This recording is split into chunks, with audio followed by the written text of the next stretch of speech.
Time control is 3-0 here? 3-0, yeah. Okay. I would never play it knowing. Yeah. Knight f3. Okay, controlling the. And we have also a game I want to look at. This game, I have a game against Lagrave, Vacher Lagrave. Interesting. We're gonna look at Doc's game. Doc years ago won against Suzuki. He had a very instructive game. And if we have time, we'll. I think that's what we're going to do. Okay. E3. Okay. Give black a move.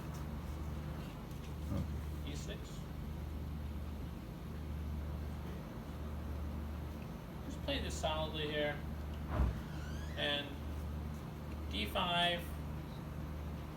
Mini bishop. Okay, there are no trades or anything, but just controlling some center. Bishop D3. A little bit of harmony. C3. Bishop D6. What? Oh, sorry. Oh, then, sorry. Oh, sorry. C5. Okay. C5 was played. And bishop. Okay, I castle.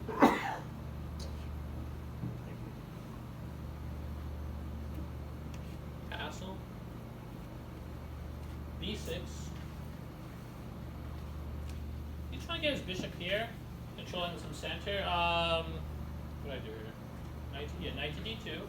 Notice interesting thing here. We have harmony, some form of harmony. Pawns on dark, and pieces controlling light. Okay? Black has some harmony too, center. Bishop B7, of course. Okay, bishop A6, no good. Let's see why. Check. Takes, and check. Take, and then check. Oh, and this is actually symbolic. Well, it's a tactic, but when you lose a light square bishop, you pawns on as a mini bishop, or if you only have one bishop, and Capablanca also says that you want the queen to act on that color as a second bishop. So if you only have a dark bishop, if I were to just give you a position you can't even see, and I tell you where the bishop is, you don't know, you would say probably put the queen on the other color. There obviously a lot of times they're not, but most of the time the queen will be harmony. It's almost like if you have a dark bishop and a dark queen, a queen on dark, it's like having two dark bishops. It's no good. No good. So here the queen would act as a second bishop. Okay, it's just a tactic really, but every tactic, they say there's tactical play and positional play. I mean, to be fair, I think it's all one. I mean, they group it like that, but it's, you try to look in the deep, what's really happening on the chessboard. It's, and I think tactically play is just more aggressive use of the colors. Positional play is quieter use of the colors, but they're all interrelated. They're all one big package. Same thing. So I think actually as a training, when we do tactics, could be think why is it working? Why is this working in terms of colors? Could be kind of cool. And then you can learn tactics and understand more about understanding the dynamics behind the colors, and it could help a lot of things. It's good for pattern recognition as well. Create bigger patterns. Okay. Bishop Bishop B7. Bishop A7. B7. We played knight E5. Okay, knight E5 controlling the center on a good outpost.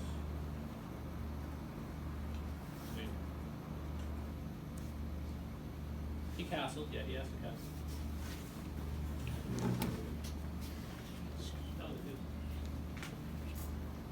Okay, and now, any thoughts on how we can begin the attack? I want to bolster that knight. He's going to kick me out next move. So before he does, I want to bolster it. F4. F4. F4 is kind of nice. Stonewall. And we talked about Stonewall here a bunch of years back. I did lectures on the Stonewall. And this has been my opening for, I haven't played it that much recently, but I play it a bunch still. And I used to play it for forever. When Doc taught me Stonewall. The first opening. Before that, I was completely clueless. Okay, knight Knight e4. Okay, notice that there's always a downside to everything. So you're building up on dark, but we have a little bit issue on light. He's jumping in, take. We have to take. Otherwise he gets too strong. Clear? Pawn. Okay, bishop. Queen c7. Queen e2.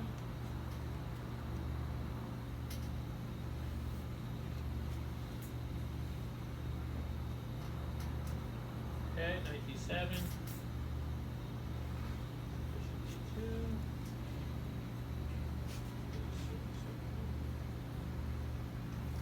Well, okay, let's maybe take a little break here. So far, we're just developing a lot of pieces. Both sides developing. I lost my e4 square. He has a pawn here, but this bishop is hoping to get some attack on light squares against his king. He played a6. I think there was only one move here. He's trying to get b5. A4. a4, good. Okay, a4. Knight f6.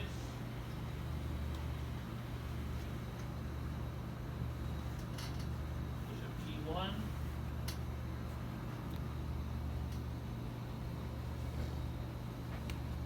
Knight e5.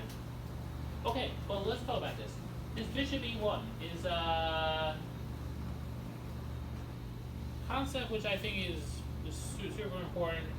Whenever you don't know what to do in chess, make sure he doesn't have any clear attacks. Okay, make sure if you don't have any clear attacks or he doesn't, find your worst piece and improve it.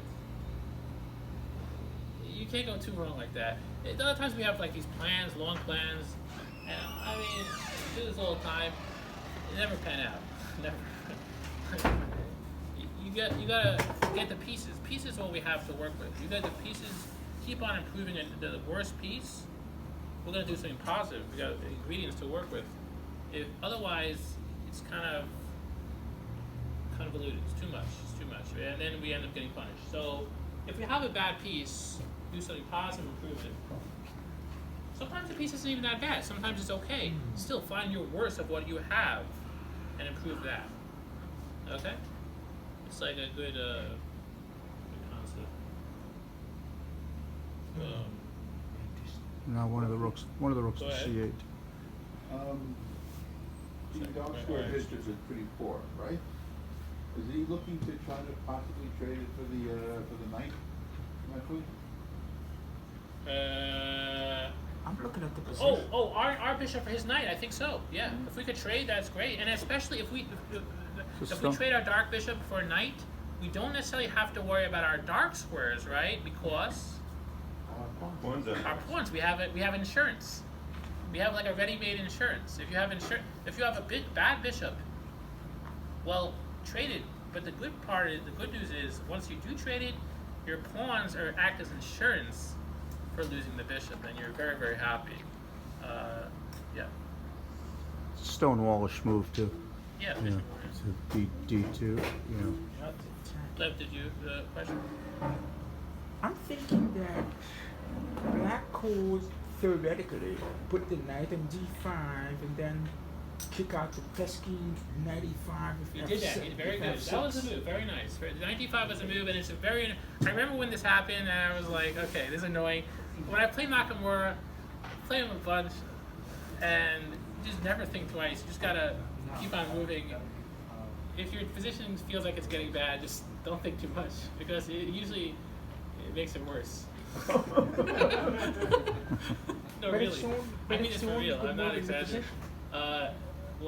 What? It's the only good move in the position. 95 and no. What okay, about Nakamura was black, so Rook but A- Rook I have A- to find because F6 is very annoying. Go ahead. Rook A8 also. I don't Rook remember what I played A8 here for right now. Rook That's a good A8 for question. black. I mean, Rook A, maybe Rook A D1. What would we play here? I don't even remember. I think I just yeah, played either rook to C8 for black. No, it's White's move. White's move. I know. Yeah, he's gonna play rook c8. Well, no, he can't do that easily because there's pawns. Oh, okay. Oh. But he's gonna play rook c8 very good. But for what should white do? The good news is if he does kick me, he's weakening himself a little bit. So I'd rather wait for him to kick without moving. I don't mind it that much. Alright. Well, I don't know what I did. But it wants to bishop back to d2. Because if you go to f2, you Yeah, maybe g3. I don't know. Let's see what we did. Rook d1, just a normal move. Okay, when you don't know what to do, this is my own advice. It's helpful.